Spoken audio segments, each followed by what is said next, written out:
So, good afternoon, our attendees. Thank you for joining us. Our event, we're gonna start at 7 sharp.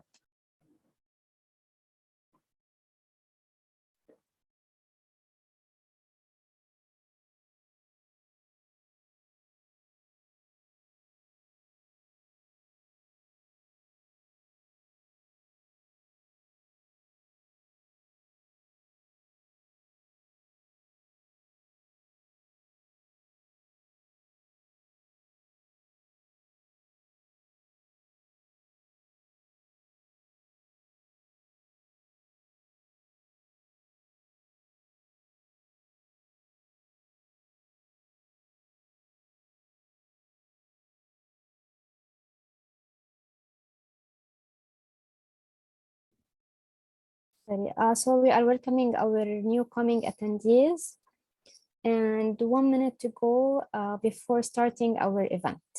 Thank you.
So great. We're going to start our event. Good evening, good afternoon, doctors and colleagues who are virtually connected. We are delightfully welcoming you to our IVPN Oncology Educational Series under the title of Cancer Metabolism. It's going to be the part 1 of this amazing educational series, through which we're going to discuss the latest evidence-based oncology pharmacy practice and learn from our oncology professional experts and aspire our daily pharmacy practice. I want to thank Dr. Osama and the operational team for the availability of this amazing platform to gather all the oncology pharmacists worldwide in the IVPN Oncology listserv. With no further delay, it's our honor to have with us Dr. Reem, Dr. Yasmin, and Dr. Ahmed from Egypt, during which Dr. Reem is going to be our moderator and Dr. Ahmed is going to be our speaker today. So with no further delay, allow me please to introduce our amazing friend, contributor, colleague, Dr. Reem. Dr. Reem had earned her bachelor degree in pharmacy in the Alexandria University, class 2018 from Egypt. She's a senior pediatric oncology clinical pharmacist in Burj Al Arab Main University Hospital in Alexandria. She is responsible for adjusting the treatment plans with the physician concerning the right dose, the drug, and the duration of therapy. And like among all healthcare professionals, she is there to deliver the patient properly safe medication use. As well, she is there to counsel our patient and educate them. She is an IVPN Oncology and Pharmacogenomic member. She is, we can say, a monthly contributor to our IVPN Oncolite And by here, I want to encourage all of you to join our and contribute in our Oncology, which is our Oncology Listserv e-newsletter. So, Dr. Reem, it's an honor to have you with us. The floor and the mic is yours. Thank you so much, Doctor, for this amazing introduction. Good evening, Dr. Fatima, Dr. Yasmin, and Dr. Ahmed, and Dr. Ahmed Abdadaim. How are you? Let's go to our introduction. Dr. Ahmed Sa'a is a senior researcher and medical director of the Egyptian Foundation for Research and Community Development. He was graduated from Faculty of Medicine, Alexandria University, and he finished neurosurgery residency for 3 years. And then he traveled to USA, acquired a postgraduate diploma in the neurometabolism. And acquired postgraduate diploma in Johns Hopkins Hospitals, USA, in the pursuit of understanding the underlying metabolism affecting refractory epileptic patients. That is when he understood the powerful impact of a ketogenic diet on cellular energetics, including cancer metabolism. He pursued a career as a research fellow in cancer and molecular biology and metabolism at Boston College, USA, working on their labs hand in hand with Prof. Thomas Seyfried.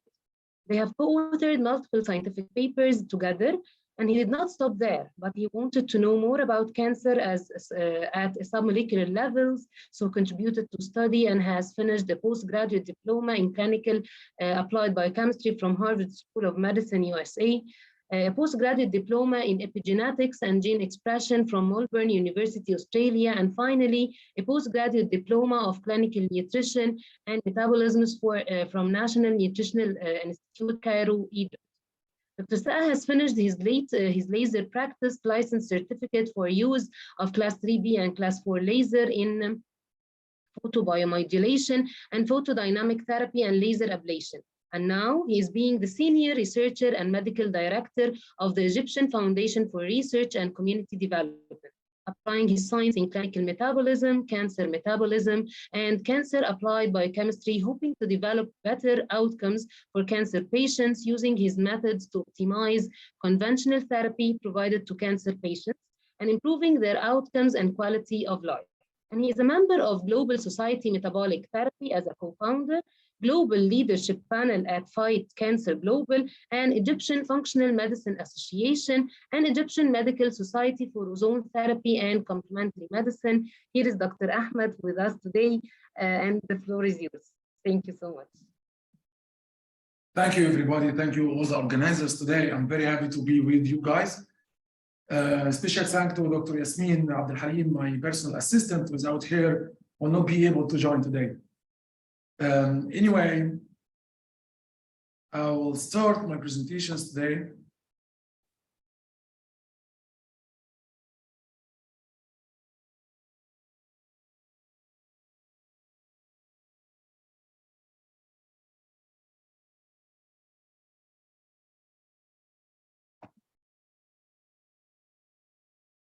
Okay, today's topic is the role of metabolic regulation in cancer treatment. And to know this, we need to answer about these provocative questions. What do you think, guys, about the cancer origin? It's coming from the nucleus as a genetic disorders, but it's coming from the mitochondria as a metabolic disorders. There is two company or two others, two different directions of the scientists. One of them is thinking that the genetics disorder is the main cause of the cancers, and this theory called the somatic mutation theory.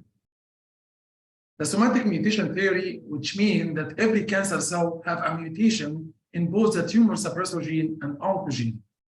And to know more about this, oncogene and tumor suppressor gene is like a car. When you're driving a car and you press the accelerators, this is the oncogene, which drives the cell growth. And we need to slow down the progression of the car. We need to press the brake, which is a tumor suppressor gene.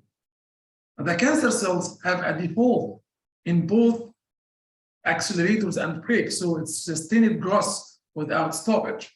And this is the cancer's somatic mutation theory, which support the part of the scientific explanation about the cancer's origin as a genetic disorders. On the other hand, we have a Warburg theory of the cancers. And Warburg theory, it's coming from Professor Otto Warburg. He is a Nobel Prize winner in 1956. In 1931, he discovered a theory called Warburg theory, which is a de novo experiment done on the cancer cell. And he found that the cancer cell continued to ferment a glucose to lactic acid instead of oxidation phosphorylation process, even in presence of oxygen. And he said that the cancers arise from the damage of cellular respiration inside the mitochondria. And because the energy coming from the fermentation is much lower than the energy coming from the Krebs cycle oxidation phosphorylations, so cancer cells continue to compensate for the insufficient respiration by increasing the uptake of glucose 100 times more than the normal cells. And this is called the Warburg effect. And by this theory, they invent the most recent diagnostic tools, which called the FDG PET scan. PET scan is the most reliable diagnostic tools till nowadays in both diagnosis and follow-up the cancers. The idea about the PET scan is to study the metabolism of the cancer cells underwent the Warburg phenomena. They give the cancer patients a fluorescent dioxyglucose at the glucose isomers.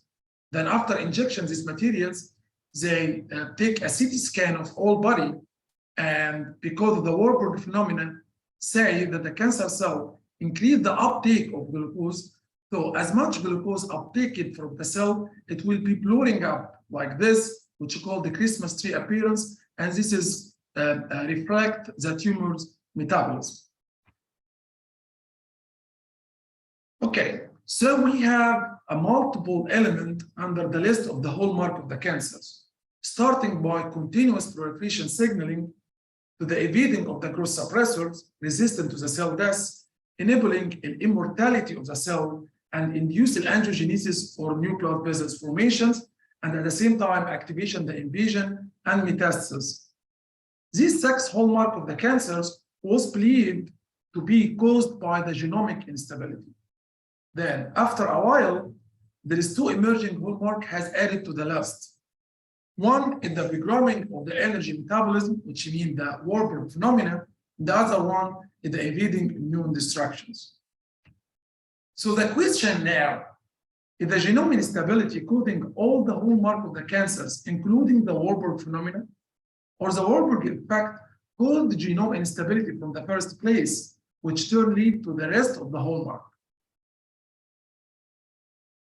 We will go through now some evidence that has challenged the somatic mutation theory. And one of these evidence was very old, since 1961. The scientists succeed to produce a new tadpole cloned from the nucleus of the frog renal cell carcinoma. As all we know, that the genetic material is located in the nucleus. So any genetic disorders like a cancers, if we say that the genetic disorder is the cause of the cancers, is located inside the nucleus. So when you clone this nucleus to the normal cell, suppose that all normal cell will turn to cancer cell. But instead, when we put the nucleus of the renal cell carcinoma of the frog inside the ovum, it's completely developed normally into normal tadpoles. And this finding is incompatible with the somatic mutation theory of the cancers. Another experiment done in 1975, and they were able to success to develop a normally genetic mice produced for malignant hepatocellular carcinoma. Also, this finding incompatible with the somatic mutation theory. On the other hand, in 2010, there is a paper that discussed the crosstalk of non-cancerous mitochondria, and they start to clone the normal mitochondria inside the cancer cell and the opposite, the cancer's mitochondria inside the normal cell. So imagine number 1 here, if we have a normal cell with normal mitochondria and normal nucleus. If this cancer cell divided, it will divide it into 2 normal cells. The tumor cell have abnormal mitochondria and abnormal nucleus. And when it's divided, it divides into tumor cell. If we clone the normal mitochondria into the tumor cell, like this, the normal mitochondria into the tumor cell. If the mitochondria is the origin of the cancer, or the genomic is the origin of the cancers, it's supposed to be turned the normal nucleus into two normal cells. But instead, the normal nucleus genome were all mutated because of abnormal mitochondria. On the other side, when we put a normal, abnormal tumor nucleus and the clone inside a normal cell with normal mitochondria, divide into complete normal cell, but carry the genome instability of the cancers, but not expressed, which means that the metabolism play a major role in the origin of the cancers. So if somatic mutation theory are not the origin of the cancers, then how the cancers arise? We believe that there are the multiple environmental and epigenetic factors, like the active oxygen species, leading to nuclear DNA genome instability. And this genome instability, when having a normal cell, it may be repaired or the cell underwent apoptosis. But the repair and apoptosis occurred during this normal cell division checkpoint. It's needed a huge amount of energy and normal mitochondrial functions. Failure of this repair mechanism, because of the failure of mitochondria or even mitochondrial DNA, will lead to silence of the tumor suppressor gene and the expression of oncogene, which is a somatic mutation theory from the first place, leading to abnormal control of the cell neoplasm. During every single cell cycle divisions, it underwent a regulation cycles. This regulation cycle should checkpoint every single mutation inside this cancer cell. If there is a mutation, they're trying to fix it at the repair mechanism. If they fail to fix it, the normal cell is supposed to die. On the other hand, the normal cellulary energy, how we get energy inside our body. The main substrate of the energy is the glucose, and this glucose underwent a glycolysis to be converted to 2 molecules of pyruvic acid. Then this pyruvic acid in normal cell, if there is a sufficient oxygen inside the cell, it will underwent oxidation, phosphorylation inside the Krebs cycle and producing 36 ATP. And if there is no sufficient oxygen, it will underwent an anaerobic glycolysis to ferment inside the lactic acid in the absence of oxygen, producing 2 ATP. But because we said that the mitochondria of the cancer cell have a different morphology, and this experience is the electron microscope imaging of glioblastoma multiforme mitochondria, as you see like there. The normal mitochondria have a normal crystal and inner membrane figures and structures. And this crystal and the inner membrane is a site of the oxidation phosphorylation. But in glioblastoma multiforme, which is a cancerous form of the brain, mitochondria, there is a crystallysis, which means a destruction of all the inner membrane of mitochondria, like see here. So in cancer cell, we will not depend on oxidation phosphorylations because it's happening inside the inner membrane of mitochondria, and the inner membrane of mitochondria is damaged, so there is no oxidation phosphorylation. So all that glucose will be directed into pyruvic acid, then into lactic acid, even in presence of oxygen. And this phenomena called aerobic glycolysis. The anaerobic glycolysis is the normal process, which means it's happening inside our normal tissue when there is not sufficient oxygen inside our body. But in the cancer cell, even in presence of oxygen, there is a continuous fermentation of the glucose into lactic acids, which is called aerobic glycolysis. So, what happens if we try to decrease the glucose as the main substrate of the energy inside our body? And by the way, this happens in normal time of the day while you finishing your day and go to sleep. 50% of the energy you needed for the basal metabolic rate during the sleep is coming from the fat, from the beta oxidation of the fatty acid, not from the glucose. So glucose is a primary source of energy, but when we don't have enough glucose, your body is turning to to oxidize the beta oxidations of fatty acid to producing more energy. This can happen in the caloric restrictions diets. And the main idea of the caloric restriction inside the diet, when you restrict the calorie by 25 to 35%, decreasing this calorie per day, you have involving a total dietary restrictions, and it's different from starvations because you provide the basal metabolic rates, it maintains the minerals and nutrients inside our body, and it enhances the mitochondrial biogenesis and oxidation phosphorylations. When we apply the caloric restrictions, we noted that there is a biomarker of these caloric restrictions. Your blood glucose will went down, while your blood ketone levels coming from the fat oxidations will went up. And this too is the main hallmark of the caloric restrictions. In this experiment, only they apply the standard diet and the caloric restriction diet to the mice having an astrocytoma without any kind of other therapy. There is no chemo, no radiation, only under caloric restrictions. As you see, the morphological change of the tumors from the standard diet to the caloric restriction diet, it happened very fast like this. As we said before, when we have a caloric restrictions, we have a decrease in glucose level while elevations in blood ketone levels.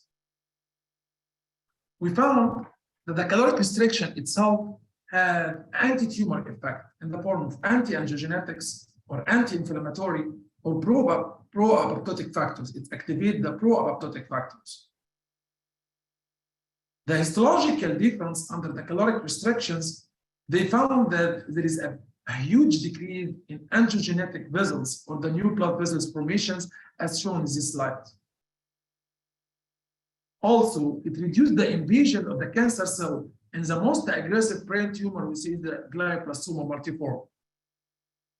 This is under the normal diet, the American standard diet, and this is under the caloric restrictions. This is the hippocampus, and the violet dot is the tumor cells. As all you see, the tumor cell is spreading in all the brain, invading the hippocampus like this. But in the caloric restriction, there is a definite line of separation between the tumors and the normal tissue. It's called the reduced invasion of the tumor. So, another way of caloric restrictions is by applying a fasting, intermittent fasting, or even fasting mimicking diets. And the fasting mimicking diet is the ketogenic diets. And the ketogenic diet idea is to decreasing the total carbohydrate inside your body, giving just enough protein for your growth, and the rest of 77% of the energy is coming from the fats. The calorie is coming from the fats. Even if you are not in complete ketogenic diets and not consuming enough fats, your body fat can participate in the ketogenesis inside your livers, producing ketone for energy that can be used by every single tissue inside your body. This is only happen when you have a decreased glucose in diet and decreased insulin level. Your normal cell have a metabolic flexibility, which means they will consume the glucose if you consume a high carb diet, because glucose is a preferential source of energy. It's not the only source of energy, but it's a better one. They prefer the glucose as a source of energy. But during the time of restriction of glucose, in diet, in sleep, in fasting, in ketogenic diets, in caloric restrictions, your ketone body will went up. And your body will use the ketone also. So every single cell inside your body can use a glucose or a ketone as a source of energy, and this is called a metabolic flexibility, like the hybrid engine. But cancer cells have a damaged hybrid engines. They lack this metabolic flexibility. They only can use the glucose, not can consuming any kind of ketone body. Because as you know, ketone is oxidized inside the oxidation phosphorylation process, or TCA, or Krebs cycle. And in cancer cell, the Krebs cycle is damaged, so only glucose will be fermented, but the ketone is not fermentable source of energy. we found that the ketogenic diet, even if we restrict the ketogenic diet, which is called ketogenic diet restricted, reduce the intracellular growth in the mouse and the human brain tumors. This is a mouse experiment, or in the animal study experiment. This is a standard diet. This is a ketogenic diet, but unrestricted, which means we're giving all the calories you need, but under the ketogenic diet platform. And this is the size of the tumors. As you say, there is a slight decrease in the size of the tumors if you only use a ketogenic diet in unrestricted pattern. But if you restrict the calorie inside the ketogenic diet, you have a great reductions inside the tumor tissue in both animals and the human body.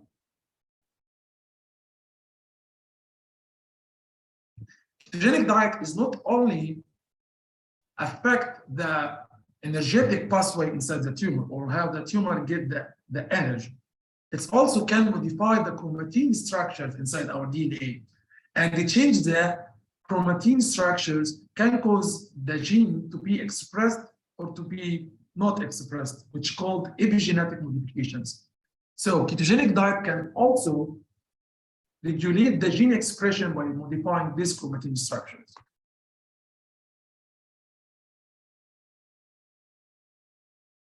In this case, they applied the ketogenic diet, the restricted type of the ketogenic diet, in the most aggressive brain tumors, which is a glioblastoma multiforme. And the patients refused to take the temozolamides or the radiotherapy. So these patients were not treated as a palliative case, not as a curative case, not receiving any kind of radiations or chemotherapy, and he only applied the ketogenic diet. And as you see here, after 6 months, the tumor almost disappeared. They trying to measure the blood glucose level and blood ketone level during the weeks of ketogenic diet implantation. And they found that the blood glucose level is continuing to decrease while the blood ketone level is continuing to increase. The controlled tumor growth, or when the tumors start to shrink, happen between this week and this week, which means you need your ketone body and your blood glucose to be crossed in these figures to have this kind of tumor regressions. This patient is an Egyptian patient, and this is my case. This is my case study. It's published in 2018 in Frontier Oncology. And I published these papers with my professor, Thomas Seffrit. And in these patients, we're trying to modify the standard of care, not to put the standard of care away from the equations.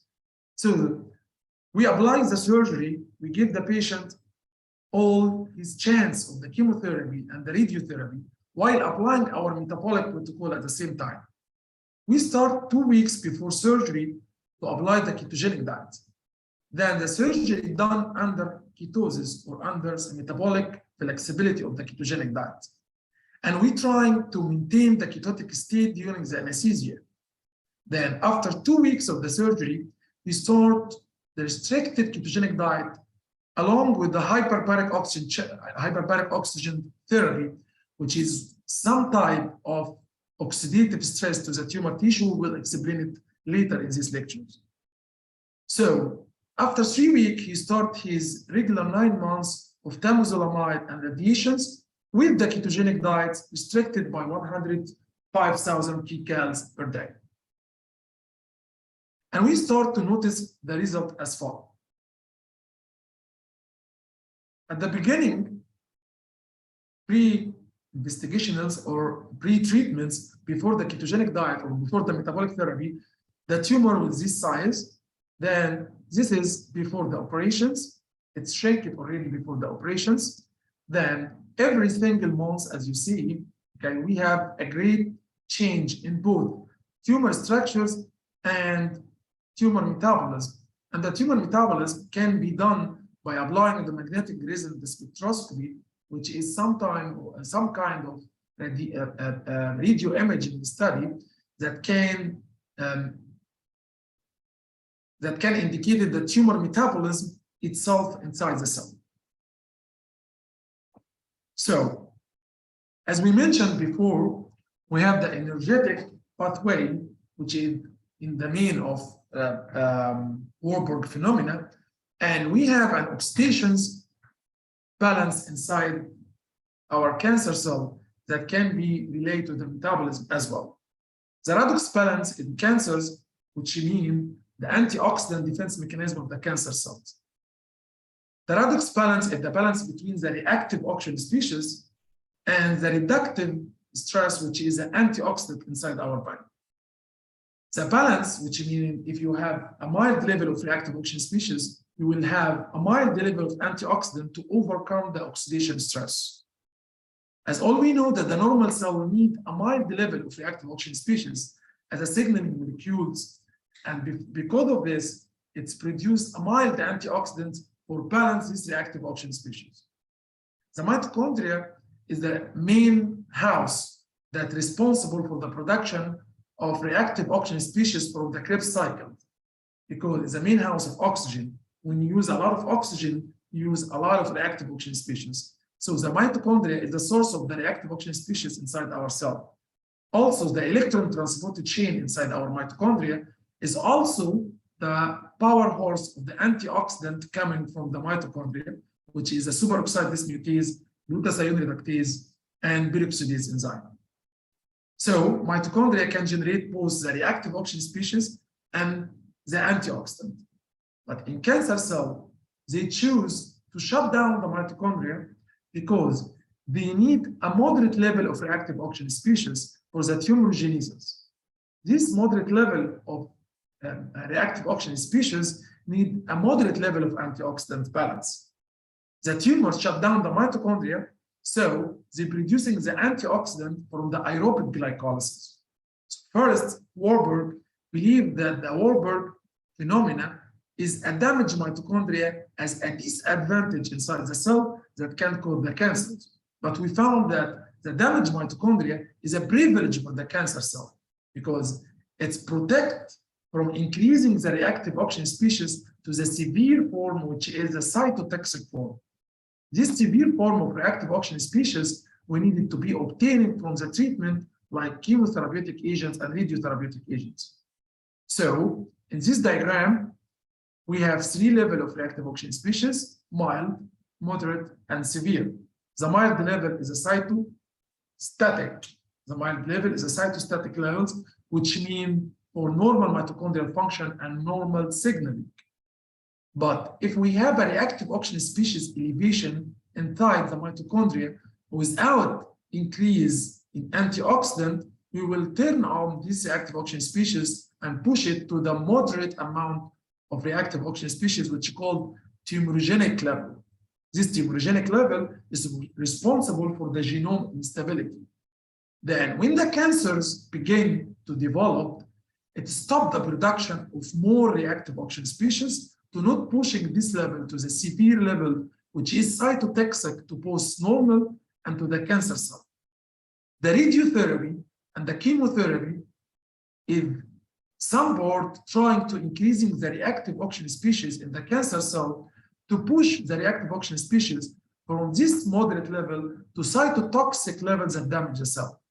But the cancer cell, if it's able to produce more reactive oxygen species from the cytoplasm or from the aerobic glycolysis or reductive process, it will counteract this reactive oxygen species increase or resist the chemotherapeutic agent and chemotherapeutic agents. So in another way, cancer cell need a scavenger pathway. It needs an antioxidant that can control without need of the mitochondria. This antioxidant mainly located in the cytoplasm. The first pathway is a pentose phosphate pathway. By this pathway, we have increased secretion of the molecule called NADPH, which acts as a reactive oxygen species scavenger system inside the cancer cell.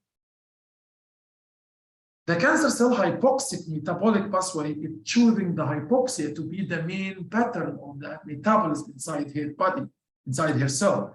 So the hypoxic nature of metabolism producing more reductive species in the form of NADH from the glycolysis or turning down the pyruvic acid to lactic acid, or for glutaminolysis, which turning the glutamine to alpha-ketogluteric acids.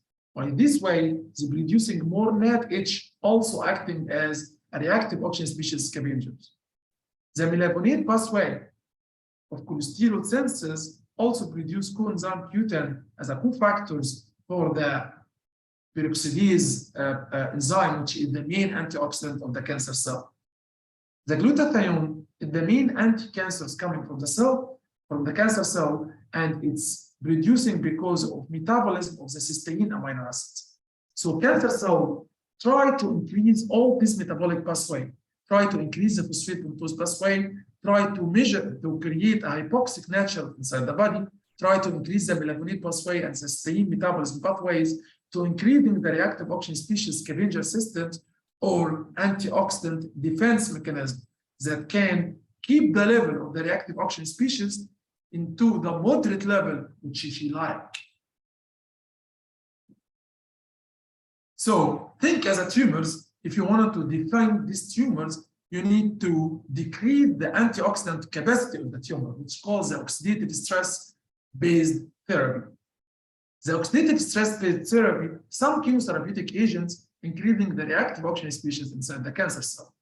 The radiotherapy effect, the main effect of the radiotherapy, which is called indirect effect of the radiations, because it's ionizing radiation, so it's ionizing the molecule of the water inside the cell into H and OH.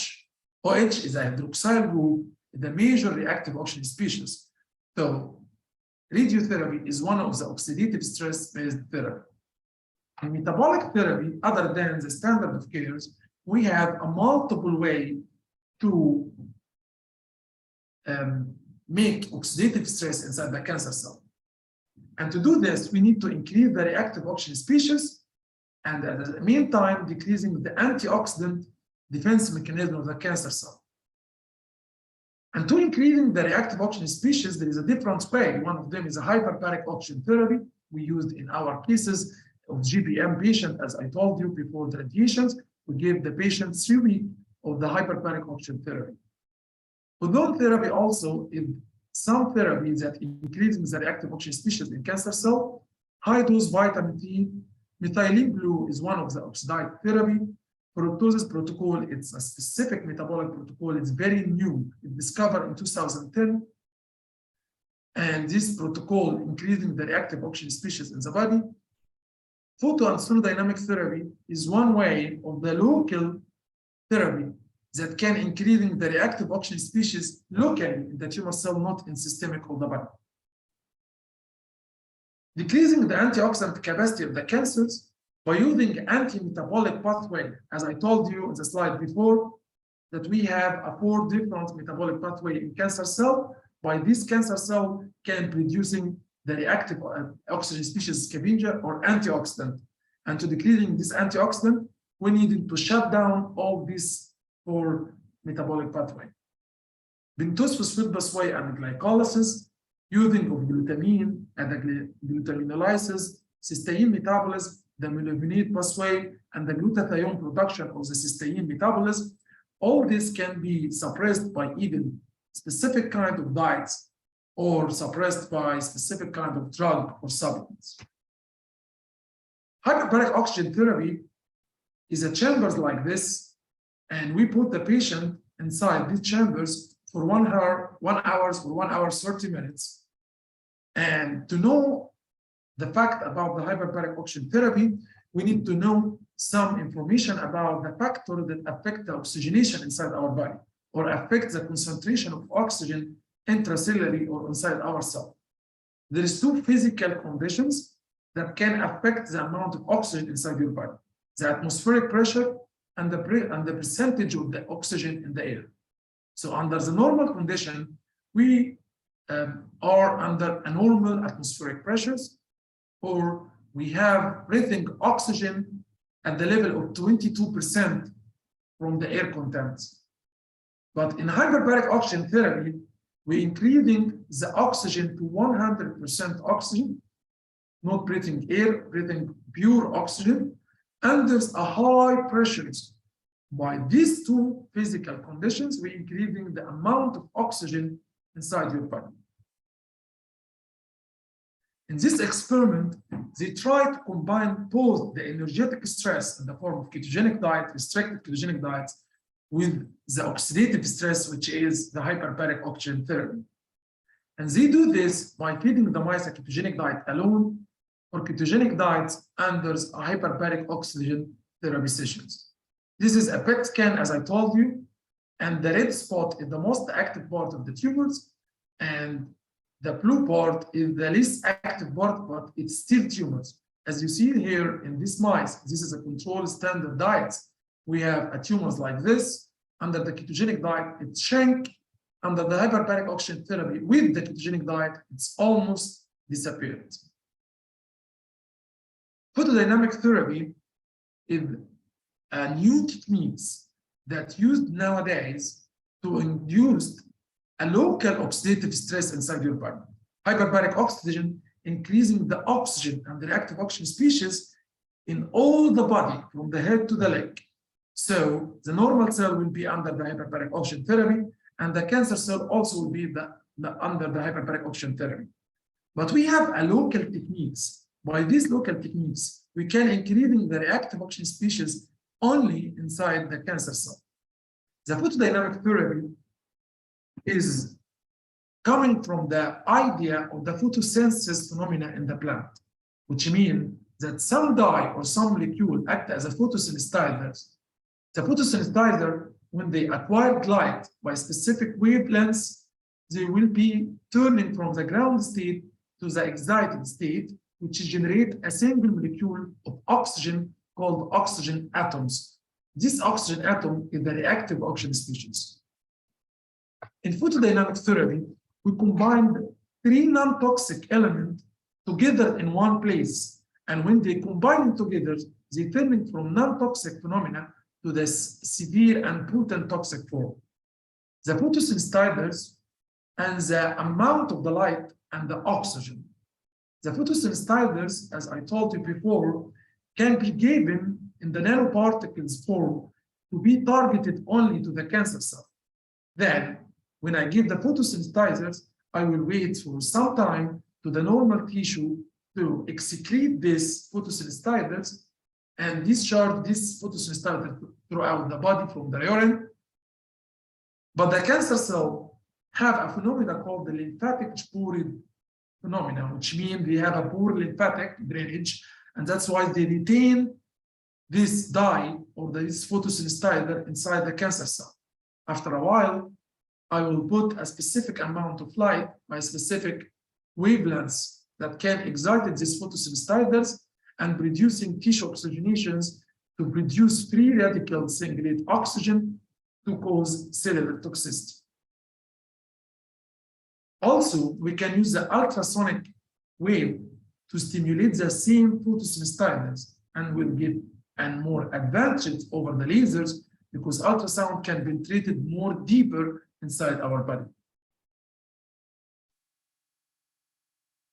In this case, we try to apply the sonodynamic therapy, and in these papers, we try to study the direct cellular or immediate cellular change happening during the sonophotodynamic therapy. As you see here, this is the ultrasonic machines, delivers a specific amount of energy, of ultrasound energy, and the patient receiving both the photosynthesizers in both oral and IV form. And they were under the ozone injections 30 minutes before the session to increasing the body oxygenation. So practically speaking, in this area, in this specific area below the knee, we're combining the 3 non-toxic elements, which is a photosynthesizer the patient takes, the oxygen, and we increasing this oxygen by giving the ozone sessions 30 minutes before the session, and the ultrasonic wave inside the body or inside the cancer cell. We try to thermographic picture this patient during the session. This thermography is taken by specific medical camera that study the infrared wavelengths, and they can demonstrate both tumors, temperatures, and circulations that coming to and from the tumors. This is before the therapy. We start the therapy. 15 minutes after the therapy, as you see here, the temperature of the tumors increasing so much. Then after 1 hour, the temperatures begin to decrease and the perfusions start to diminish like this. This is after 1 day. This is 1 day of the therapy. This is before the therapy. This is during the therapy. So before the therapy, we have a huge amount of temperature inside the tumors, which demonstrate a huge amount of circulations or hyperdynamic circulations. After the therapy, by 1 day, we have a restrictive pattern of angiogenetic vessels or vasoconstriction effect that decreasing the level of the tumor's activity. I don't think we have time today to discuss the odon therapy, but I will jump to the clinical case. This case is 12-year-old female. It's presented by paraplegia, and they found a dorsal ependymoma, some kind of low-grade malignant tumors. And because it's very low-grade, there is no chemotherapeutic agent or radiotherapy is approved for treating a condition like this. Opposite, they believe that in low-grade tumors, the chemotherapy and the radiotherapy can produce more damage than the advantage of the chemo. So the only way of treating this patient by complete excision of the lesion. And because the lesion, this white mass, is so big, so they only take a biopsy and cannot able to remove this kind of tumors because it's stick or invade the normal tissue. So the female patient with paraplegic and can't move her leg. And after 12 sessions of only sonodynamic therapy and photodynamic therapy, as you see like here, there is more than 50% reduction in the tumor side from this size to this side. And the normal chord start to appear like this. So the patient will be able to walk again. Also, we're trying to use the sonodynamic therapy and photodynamic therapy to induce the oxidative stress and changing the metabolism of the cell locally intraoperative. This case was a grade 3 astrocytoma, and this is during the surgery. And this case were being put in the ketogenic diet 2 weeks before the operations.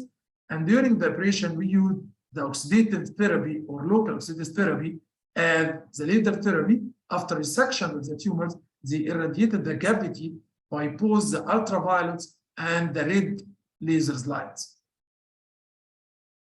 After surgery and the intraoperative photodynamic therapy, they found that the tumor changed, but still here and pushing the corpus callosum down, as you see like here. After 8 sessions of sonodynamic therapy, after surgery, the tumor almost disappeared. Thank you. This is all for today, and was very happy to be with you guys, and I hope to see you again. Thank you so much, Dr. Ahmed. Here are some of the Q&A questions. Just 1 minute. The first question with us was, what about ketogenic diet and the role in the treatment of cancer? The floor is yours. Yeah, I'm sorry. It's a very good question, and as you know right now, there is more than 5,000 clinical trials being applied or conducting right away about using the ketogenic diets. And the problem is how to use the ketogenic diets, or the difference between these trials is some trials using ketogenic diet in a palliative case or as a palliative treatment to increasing the quality of the life only, and some trials using the ketogenic diet with the standard of care, and some trials used to compare the effect of ketogenic diet without the standard of care. Using the ketogenic diets will apply the metabolic theory of the cancer to restrict the glucose, which is a primary pool of energy, and supporting the ketone body for normal body metabolism. But at the same way, the tumor is very smart. And after a while, they begin to conduct a new genomic instability, and they begin to conduct a new metabolic pathway that enables them to use the glutamine or the amino acid as another way of getting energy. So after a while of using the ketogenic diet in the patients, we found that the effect of the ketogenic diet on the tumors start to be resistant with time. So tumor is not only about the ketogenic diet, we need to add more things with the ketogenic diet, which I believe this thing could be the reactive oxygen species or the reactive oxygen species or the oxidative-based therapy. And there is a whole bunch of metabolic pathways that can apply both the energetic stress and the oxidative stress. So using ketogenic diet is very good in cancer, and there is a ton of research that we have a good result of using the ketogenic diet, but the perfect thing is using ketogenic diet with another way of therapy.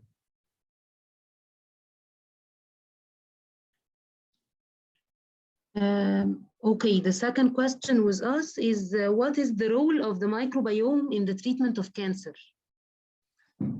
This is a very good question, and actually we have a whole lectures about the microbiome, and it will be more than 1 hour to be presented. Microbiome is a new field of the study. It's controlling every single metabolic pathway inside our body to the limit. When I was in my master's degree in Johns Hopkins, we tried to study the microbiome and different microbiome in the body metabolism and the effect of microbiome in diseased tissues like epileptic models. And we found that microbiome can change your whole body metabolism. So we say that some patients applying the ketogenic diet exactly as we prescribed, and everything were perfect, but the blood ketone level is still in the low level. And we found that the microbiome controlling the production of beta oxidations metabolic pathway. So microbiome is a master's mind regulations like the endocrine gland, like the pituitary gland, that controlling the metabolism. All right, and the third question with us is there a difference between dry and wet intermittent fasting? Yes, there is a different kind of therapeutic fasting. The dry fasting, which is complete fasting from the food or even the waters, is only mentioned in literatures before the 1900s. Before 1900, the only treatment of epilepsy was a dry fasting for 14 days. They put the patient in 14 days without food or without waters, only a very small sip of the waters. And they found that the patient were epileptic free after this. But the problem is the wet fasting, okay, produce more flexibility. And there is no single metabolic pathway that prefers dry fasting over the wet fasting or fasting with waters, except for increasing the acidity in specific kind of epileptic patients. So we mean by fasting is 3-day water-only fasting, or the intermittent fasting between 16 to 18 hours per day, or caloric restrictions, okay, or fasting mimicking conditions, which is the ketogenic diets. And there is a new way of fasting called 5-day caloric restrictions fasting. And they found that the 5-day caloric restrictions, severe caloric restrictions, up to 300 calories only per day. They found that when you fast 5 days with a low caloric intake, you have a same result as a 3-day water-only fasting. So we will not encourage dry fasting at all because the risk of dehydrations and mineral loss. The last two questions with us is, are the tumor cells need specific temperature to grow? And whether, okay, the second question has been answered. So are tumor cells need a specific temperature to grow? Okay, they found that there is a heat shock protein. It's some kind of protein inside our body. It's the thermostat of the body regulations mechanism. And the heat shock protein evolved in a multiple bunch of metabolic pathways. So the question, or the right question, is What about the temperatures in cell divisions? All cell divisions need a specific kind of temperatures. These temperatures in normal cell can be up to 41 degrees. So the normal cell can divide up to 41 degrees. A cancer cell cannot divide more than 39.9 degrees Celsius. So there is a specific kind of metabolic treatment called hyperthermia, which increasing the temperature of the tumor to the limit to this tumor cannot be able to grow anymore. So there is no minimal, there is a maximum temperatures that the cancer tumor stop growth in this maximum temperature, which is 39.9, and we can apply this in some treatment like the hyperthermia protocols. Okay, thank you so much, doctor. And now with the poll questions, and here we go.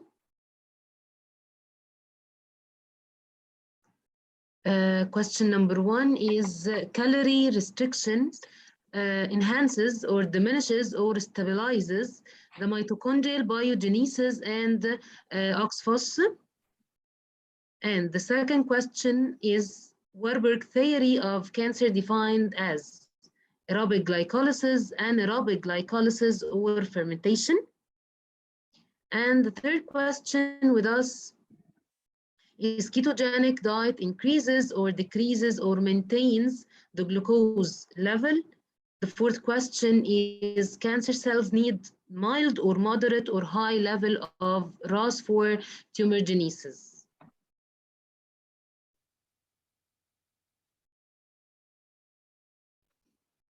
So we are waiting for your answers.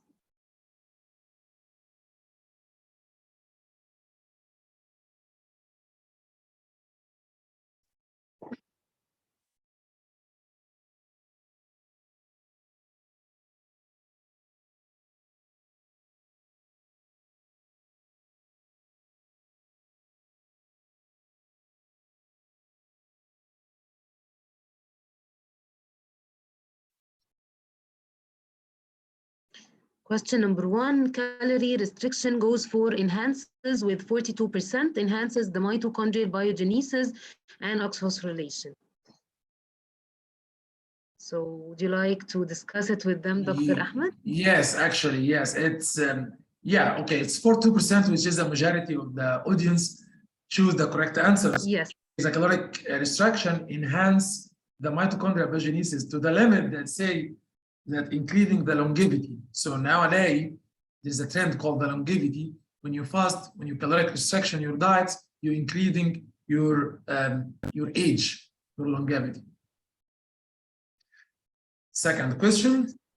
Question number 2 goes with 50% with the anaerobic glycolysis. So Warburg theory of cancer is defined as anaerobic glycolysis. Yeah, I'm so sad about this. It's my mistake. So anyway, guys, it's the wrong answers because the correct answer is the aerobic glycolysis. We say that anaerobic glycolysis is a physiological process happening in the normal cell under low oxygen level. And that's why it's called anaerobics. But in cancer cell, it continues to ferment the glucose even in presence of oxygen, which is called aerobic glycolysis. So the correct answer is the answer number 1, which is aerobic glycolysis. And question number 3, it goes with 47% for the ketogenic diet decreases the glucose level. Yes, it's correct answers. 47% of the majority with the correct answers. Ketogenic diet decreasing the glucose level and increasing the ketone body.